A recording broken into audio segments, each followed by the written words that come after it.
എന്നെ കാണുകയാണല്ലോ. ഇത് മദ്യപാനത്തിൽ മാത്രമല്ല, കുടുംബ ജീവിതത്തിലും അള്ളാനെ കുറിച്ച് പേടിയുണ്ടാവണേ. ഈ അഹമ്മദ് കബീർ പറയുന്നത് മുഴുവനും ഖുർആനാണ്, ഖുർആനാണ്. ഒരു വാപ്പാന്റെ രണ്ട് മക്കൾ തമ്മിൽ തെറ്റിലാണ്, രണ്ട് സഹോദരങ്ങൾ തമ്മിൽ പകയാണ്. ആ സമയത്ത് ജേഷ്ഠനായ കാബീല് അനിയനായ നിരപരാധിയായ അനുജനോട് കൊല്ലാൻ വരുന്ന സമയത്ത് അനുജൻ ഹാബീൽ പറഞ്ഞ ഒരു മറുപടിയുണ്ട്.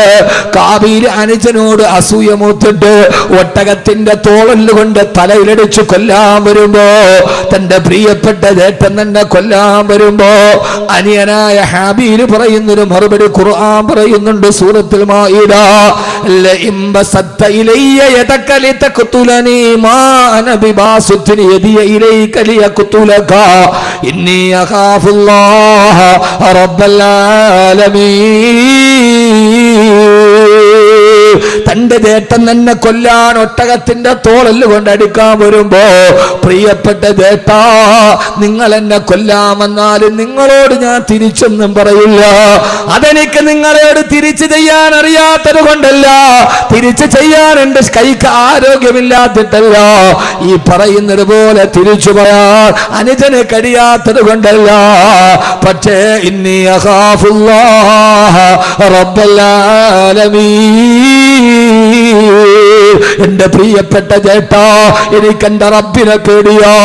ഇവിടെ നമ്മൾ തമ്മിൽ മത്സരിച്ചാല് നാളെ പരലോകത്ത് അല്ലാഹുവിന്റെ മുമ്പിലും മറുപടി പറയണ്ടേ എന്ന് ജേഷ്ഠനായ കാബീലിനോട് ഹബീൽ പറഞ്ഞ മറുപടി എന്റെ ഉപ്പളക്കുന്നിലെ സഹോദരങ്ങളോട് ഏത് കാര്യമാണെങ്കിലും ഞാൻ ചുരുക്കുകയാണ്.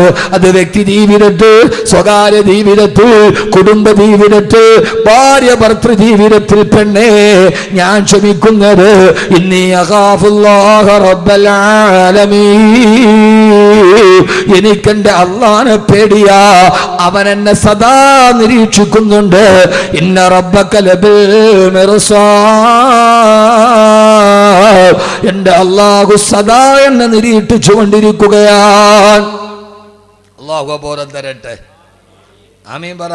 പിന്നെ അവൻ തെറ്റിയോ? അള്ളാഹു എന്നെ കാണുന്നുണ്ടെന്ന് ചിന്തിക്കുന്നവൻ പിന്നെ തെറ്റിയോ? അവനെ നന്നാക്കാൻ പിന്നെ വാള് വേണോ? അവനെ നന്നാക്കാൻ പിന്നെ ഉസ്താദ് വേണോ? അവനെ നന്നാക്കാൻ അവൻ തന്നെ മതി. അതുകൊണ്ട് ഈ മൂന്ന് ചിന്ത, പെണ്ണുങ്ങളെ, സഹോദരിമാരെ, അഹമ്മദ് കബീർ വാക്കവി ഒന്നും പറഞ്ഞില്ലെന്ന പരാതി വേണ്ട. എൻ്റെ റബ്ബ് എന്നെ കാണുന്നുണ്ടെന്നുള്ള ബോധം, ചിന്ത മനസ്സിലുണ്ടാവുക. ഒന്ന്. ഇപ്പം എത്രണ്ണം പറഞ്ഞേ? ഒന്ന്. ഇനി അടുത്തേടാ. ഒന്ന് കഴിഞ്ഞാൽ പിന്നെ എത്രയാ? അങ്ങനെ പറ. രണ്ട്. എന്നാലും ഉറക്കം പോവും. ചുമ്മാ ഇരുന്ന് കേൾക്കാൻ എനിക്ക് വളരെ താല്പര്യമില്ല.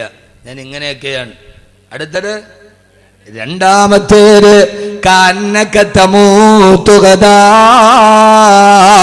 അടുത്ത സമയം ഞാൻ മരിക്കുമെന്ന് ചിന്തിക്കുക. പിന്നെ വേറെന്താ വേണ്ടത്? അഹമ്മദ് കബീർ പോവുകയാണ് സലാം പറഞ്ഞ്. എൻ്റെയും നിങ്ങളുടെയും ചിന്ത, പറഞ്ഞവൻ്റെയും കേട്ടവൻ്റെയും ചിന്ത, അടുത്ത നിമിഷം ഞാൻ മരിക്കും. ഇതെൻ്റെ അവസാനത്തെ ഇശാ നിസ്കാരമാണ്. നാളത്തെ ഇശായ്ക്ക് ഞാൻ ഉണ്ടാവില്ല. അന്നത്തെ ഇശായ്ക്ക് എന്ത് തക്കവയായിരിക്കും? പടച്ചോനെ, ഇതെൻ്റെ അവസാനത്തെ സുബഹിയാണ്. ഞാൻ അടുത്ത സുബഹിക്ക് ഞാൻ ഉണ്ടാവില്ല. ആ സുബഹി എത്ര മനസാന്നിധ്യത്തോടെ നമ്മൾ നിർവഹിക്കും? അള്ളാഹു തൗഫീക്ക് നൽകട്ടെ. ആമീൻ പറ. ഞാൻ അതിനെക്കുറിച്ച് ഇന്നലെ സിറാജുദ്ദീൻ ഖാസിമി മരണമൊക്കെ പറഞ്ഞില്ലേ? ഇല്ലേ? പറഞ്ഞില്ലേ? അപ്പോൾ പിന്നെ ഇനി ഞാൻ പറയണ്ടല്ല? ഞാൻ പറയണോ? വേണ്ട. വേണ്ടല്ലോ? വേണോ? ചുമ്മാ വേണ്ടെന്ന് പറ. പിന്നെ വേണമെന്ന് പറഞ്ഞാൽ അങ്ങനെ ഒരു കണ്ണിച്ചോരയില്ലല്ലോ. എന്താ അബ്ദുൽ ഖാർ ഇങ്ങനെ ഇവര്? എൻ്റെ പഴയകാല സുഹൃത്താ, കണ്ടിട്ട് ഒത്തിരി ആളെ ഇപ്പോഴാണ് കാണും. ഇപ്പോൾ കണ്ടപ്പോൾ ക്യാമറ. മാഷാ അല്ലാഹു ബറക്കത്ത് ചെയ്യട്ടെ. അള്ളാഹു പ്രയാസങ്ങളൊക്കെ മാറ്റിത്തരട്ടെ. ഭാര്യ മക്കൾക്കൊക്കെ സുഖം തന്നെ. ഈ പണ്ടൊക്കെ സമയം ഉണ്ടായിരുന്നു. ഇപ്പോൾ സമയമില്ലാത്തതുകൊണ്ട് ആരെയും അങ്ങനെ കാണാൻ പറ്റില്ല. അപ്പോൾ അവർ പറയും ഇയാളൊക്കെ വലിയ ആളായി പോയെന്ന്. അങ്ങനെയല്ല, മനസ്സിലുണ്ട്. ഇപ്പം 3-4 വർഷമായി കണ്ടിട്ടല്ലേ. ഇപ്പോൾ കണ്ടോ, എൻ്റെ മനസ്സിൽ പേരോർമ്മയുണ്ടല്ലോ. അതാണ്. അള്ളാഹു സ്വീകരിക്കട്ടെ.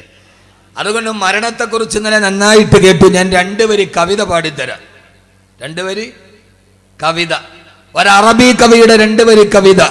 അത് മാത്രം മതി, വേറൊന്നും വേണ്ട. വേറെ കവിതയൊന്നുമല്ല. അറബി കവി വാഴ്ത്തപ്പെടട്ടെ. അദ്ദേഹത്തിന്റെ 2 വരി കവിത. ആ കവിത മതി മരണത്തെ കുറിച്ച് ജീവിതത്തിൽ ചിന്ത വരാൻ. ഹലക്കൽ മുദാവി വൽ മുദാവാ വല്ലദി ജലബദ്ദവാബാഹു വൽ മുസ്തരി. അറബി കവി പാടിത്തരികയാണ്. ഹലക്കൽ മുദാവി വൽ മുദാവാ വല്ലദി ജലബദ്ദവാബാഹു വൽ മുസ്തരി. ഹലക്കൽ മുദാവി ചികിത്സിച്ച ഡോക്ടറും മരിച്ചു, വൽ മുദാവാ ചികിത്സിക്കപ്പെട്ട രോഗിയും മരിച്ചു. അല്ലദീ ജലബദ്ദവാ ഇവർക്ക് മരുന്ന് കൊണ്ടുവന്ന മെഡിക്കൽ റെപ്പ് മരിച്ചുപോയി. വബാഹു ഈ മരുന്ന് വാങ്ങാൻ വന്ന കൂട്ടിരിപ്പുകാരനും വബാഹു ഇതിനെ വിൽക്കാൻ വിട്ട ഫാർമസിക്കാരനും മരിച്ചില്ലയോ? വൽ മുസ്തരി അത് വാങ്ങിക്കാമെന്ന കൂട്ടിരിപ്പുകാരനും മരിച്ചില്ലയോ? ഇനി ആരാണ് മരിക്കാനുള്ളത്? ചികിത്സിച്ച ഡോക്ടർ മരിച്ചു, രോഗിയും മരിച്ചു. ഈ രോഗത്തി ഡോക്ടർക്ക് മരുന്ന് കൊണ്ടുവന്ന മെഡിക്കൽ റെപ്പും മരിച്ചു. വബാഹു ഈ മരുന്ന് വിറ്റ മെഡിക്കൽ സ്റ്റോറുകാരനും മരിച്ചു. വൽ മുസ്തരി വാങ്ങിക്കാമെന്ന കൂട്ടിരിപ്പുകാരനും മരിച്ചു. മരുന്ന് കൊണ്ടൊരാള് മരണത്തിൽ നിന്ന് രക്ഷപ്പെടുമായിരുന്നെങ്കിൽ രക്ഷപ്പെടേണ്ടത് ഫാർമസിക്കാരനല്ലേ? അവന്റെ അലമാറിയിൽ ഇരിക്കാത്ത ഏതു മരുന്നാണുള്ളത്? എന്നിട്ടും മെഡിക്കൽ സ്റ്റോർ മുതലാളി മരിച്ചു പോയില്ലേ? പിന്നെങ്ങനെയാണ് സഹോദരങ്ങളെ മരണത്തിൽ നിന്നൊരാള് രക്ഷപ്പെട്ടു പോവുക? അറബി കവിയുടെ ഈ വാക്ക് വാഴ്ത്തപ്പെടട്ടെ. ഹലക്കൽ മുദാവി വൽ മുദാവാ വല്ലദീ ജലബദ്ദവാബാഹു വൽ മുസ്തരി. ഈ മരണത്തെ കുറിച്ച് ഓർമ്മിക്കുക. അല്ലാഹു തൗഫീഖ് നൽകി അനുഗ്രഹിക്കുമാറാകട്ടെ. ഏത് സമയത്തും മരണത്തെ ഓർമ്മിക്കുക. നമ്മുടെ വീട്ടിൽ മാറ്റമുണ്ടാകാൻ ഒരു ചെറിയ കാര്യം നിങ്ങൾക്ക് ഞാൻ പറഞ്ഞു തരാം. വീട്ടിലെ ഭർത്താവ് നന്നാവും, ഭാര്യ നന്നാവും, വീട്ടിലെ പെൺമക്കൾ നല്ലവരാകും, അവര് നിന്നെ ഹറാമ് ചെയ്യില്ല. ഒരു ചെറിയ കാര്യം നിങ്ങൾ ചെയ്താൽ മതി, നിങ്ങളുടെ വീട്ടിൽ അനിവാര്യമായ മാറ്റമുണ്ടാവും. ആ ഒരു ചെറിയ കാര്യം ഈ വിനീതം പറഞ്ഞു തരാം. ഇൻഷാ അല്ലാഹ് നിങ്ങൾ ചെയ്യുമല്ലോ? ചെയ്യില്ലേ? ഉറക്കെ ഇൻഷാ അല്ലാഹ് പറ. നിങ്ങൾ എന്തിട്ട് മനുഷ്യന്മാരാകുള്ളൂ? നിങ്ങൾ ഉറക്കെ പറ. നിങ്ങൾ പൈസ തരണ്ട, 1 ലക്ഷം നിങ്ങൾ തരണ്ട. ഏറെ വന്നാൽ ഒരു 250 രൂപ മുടക്കിയാൽ മതി. എത്ര വകല് പറഞ്ഞാൽ നന്നാവാത്തവര് നന്നാവും. അതിനെന്ത് ചെയ്യണമെന്നറിയോ? വൈകുന്നേരം ഇശാ നമസ്കാരം കഴിഞ്ഞ് വീട്ടിൽ പോകുമ്പോ എല്ലാവരും ഒരുമിച്ചിരുന്ന് ഭക്ഷണം കഴിച്ചു. ആ ഭക്ഷണമൊക്കെ കഴിച്ചിട്ട് കയ്യും കഴുകിയിട്ട് ഓരോരുത്തർ അവരവരുടെ കിടക്കറയിലേക്ക് പോകുന്നതിന് മുമ്പ് വീടിന്റെ മേശയ്ക്ക് ചുറ്റും എല്ലാവരും ഒരുമിച്ചിരിക്കണം. എന്നിട്ട് മകളോട് പറയണം, പൊന്നുമോളെ ഒരു പാട്ട് പാട്, പൊന്നുമോളെ ഒരു പാട്ട് പാട്. മോളെ കൊണ്ടൊരു പാട്ട് പാടിപ്പിച്ചാൽ മതി, നന്നാവും. അല്ലെ മോനോട് പറയണം, മോനെ ഒരു പാട്ട് പാട്. ആ നാട് മുഴുവൻ നന്നാവും, വീട് മുഴുവൻ നന്നാവും. നിങ്ങൾ എന്നെ അന്തം വിട്ട് നോക്കണല്ലോ മനുഷ്യന്മാരെ. പാട്ട് പാടി നന്നാക്കാനാ അറിഞ്ഞൂടെ? പാട്ട്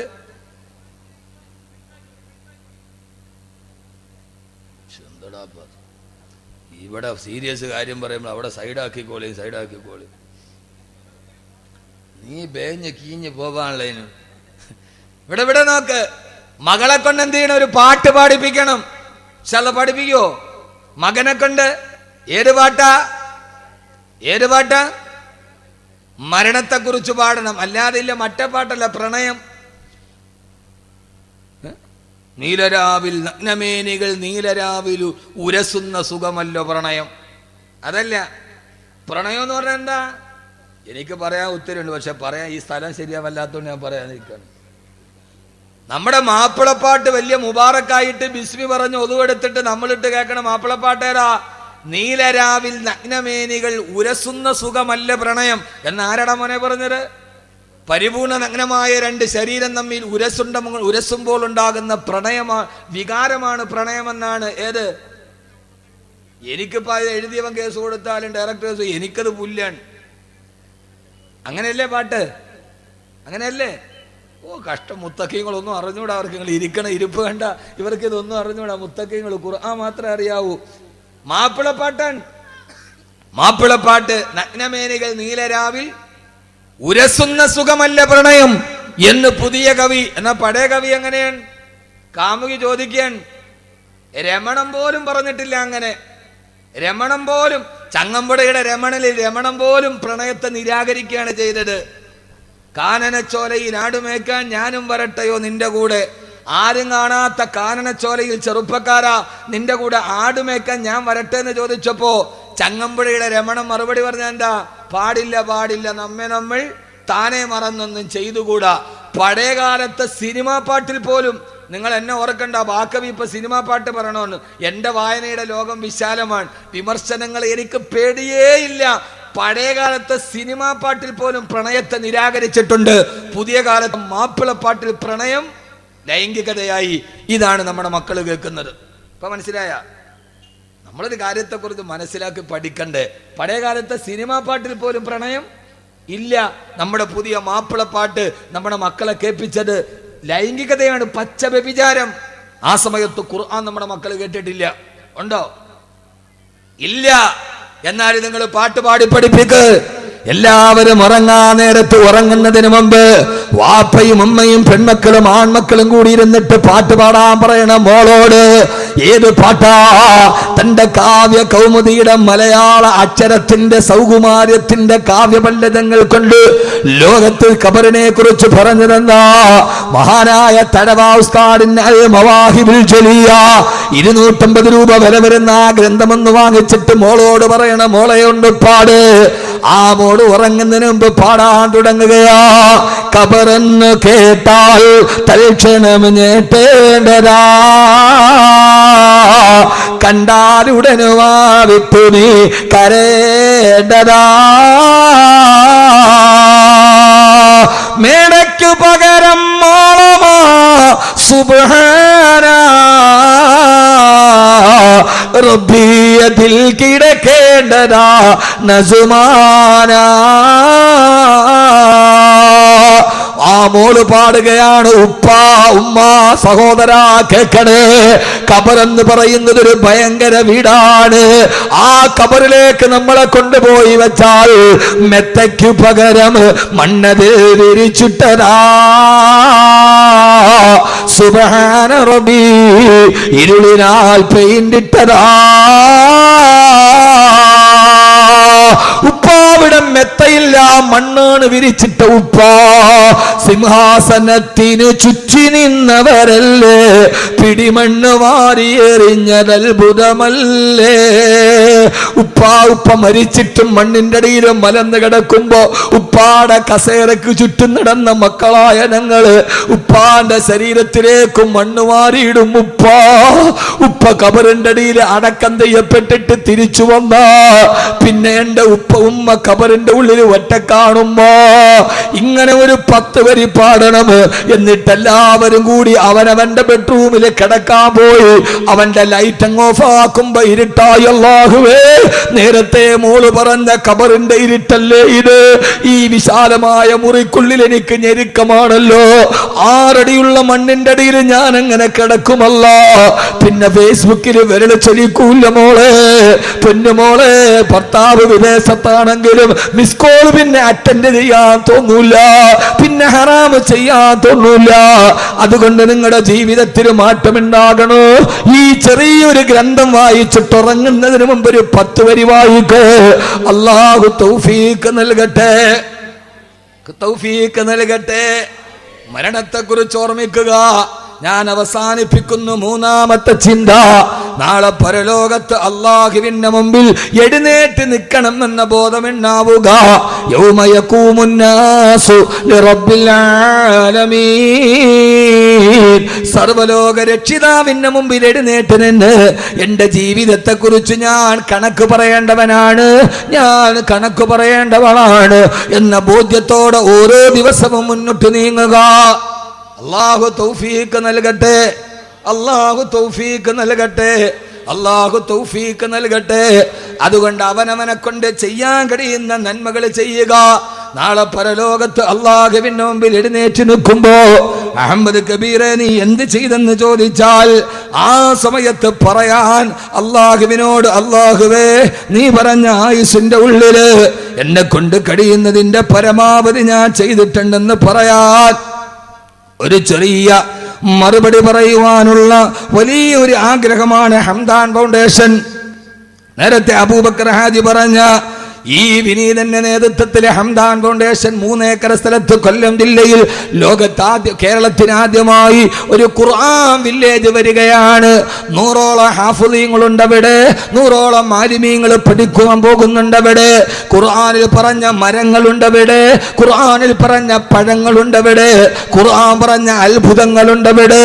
ഒരു ഖുർആന്റെ ലോകത്തേക്ക് നിങ്ങളെ അത്ഭുതത്തോടെ കടത്തിക്കൊണ്ടുപോകുന്ന ഭാര്യയും മക്കളുമായിട്ട് ഉപ്പളയിൽ നിന്ന് കൊല്ലത്തേക്ക് വന്നാൽ അവിടെ വന്ന് ഖുർആൻ പറഞ്ഞ ഓരോ അത്ഭുതങ്ങളെ കണ്ടുകൊണ്ട് നേരിട്ട് കണ്ട് ഖുർആൻ ഹാഫിളാകുന്ന മക്കളെ കണ്ട് സന്തോഷത്തോടെ പോകാൻ കഴിയുന്ന ഒരു സംരംഭം അല്ലാഹു അതിനെ പൂർത്തീകരിച്ചു തരട്ടെ. അല്ലാഹു പൂർത്തീകരിച്ചു തരട്ടെ. അതിനെ സഹായിക്കുന്നവരെ അല്ലാഹുവേ നീ സഹായിക്കണയല്ല. എന്നെ കൊണ്ട് കഴിയുന്നത് ഞാൻ ചെയ്യുന്നു, നിങ്ങളെ കൊണ്ട് കഴിയുന്നത് നിങ്ങൾ ചെയ്യുക. ജമാഅത്ത് കമ്മിറ്റിയെ കൊണ്ട് കഴിയുന്ന കമ്മിറ്റി ചെയ്യുക. ഉസ്താദ് പറയുന്ന വഅലുകൾ, ഉസ്താദ് പറയുന്ന നസീഹത്തുകൾ അത് അദ്ദേഹത്തിനെ കൊണ്ട് കഴിയുന്നത് അദ്ദേഹം ചെയ്യുക. ലത്തീഫ് സാഹിബ് ചെയ്യാൻ കഴിയുന്ന അദ്ദേഹം ചെയ്യുക. അദ്ദേഹത്തെ പോലെ എൻ്റെ കയ്യിൽ പണമില്ല, നിനക്ക് അല്ലാഹു ആരോഗ്യം തന്നല്ലോ, ആ ആരോഗ്യം കൊണ്ട് റബ്ബിന്റെ ദീനിന് വേണ്ടി ജീവിക്കുക. അല്ലാഹു തൗഫീഖ് നൽകി അനുഗ്രഹിക്കുമാറാകട്ടെ.